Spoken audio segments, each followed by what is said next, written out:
A grieving husband who was forced to listen on the phone as his wife was stabbed to death in their home is taking part in Channel 4's SAS, Who Dares Wins. Danny Cross, 40, admits he is pushing himself to the limit in the grueling challenge program, which began on Sunday.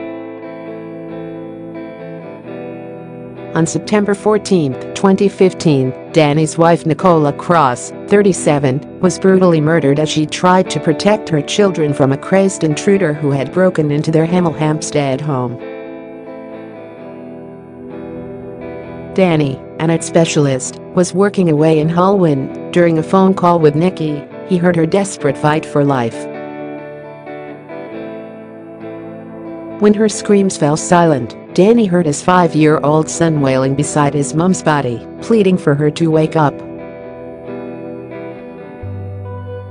Their young daughter was also in the house at the time. Danny told the Sun in July, "When we were talking on the phone, I heard Nikki gasp in fright after hearing a big bang in the house.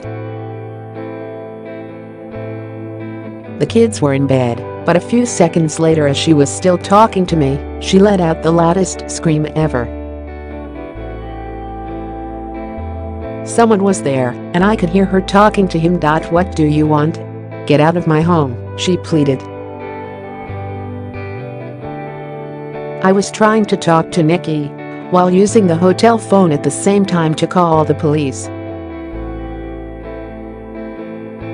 Nikki was crying and trying to calm the man down. I heard her say, 'Let me help you, you don't have to do this.' After that, I heard her screaming and pleading for her life. And then it went silent. I knew something terrible had happened. My legs went from underneath me in shock.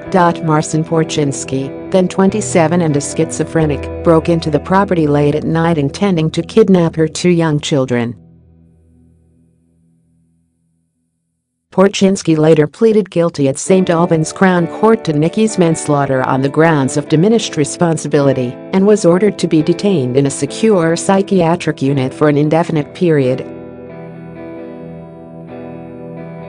Since the horror, Dan and his 2 children have been trying to rebuild their lives.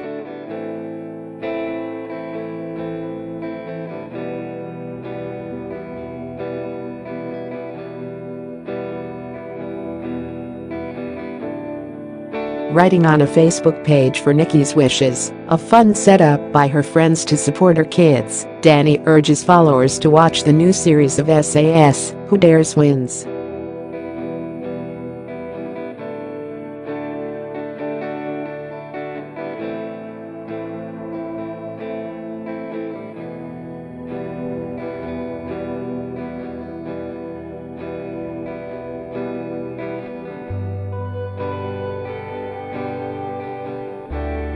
Watch and enjoy.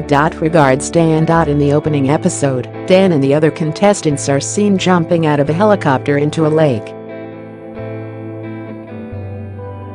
They have to go on grueling runs and cross a gorge on a rope. Their mental toughness is tested to the limit as they are deprived of sleep.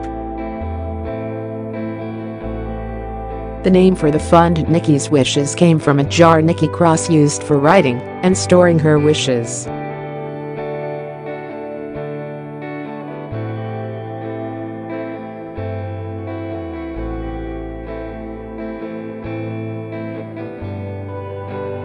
They got engaged in 2007 and renovated a rundown house into their dream home. The birth of their first son made their lives complete in 2009, that was followed by the arrival of their daughter in 2011.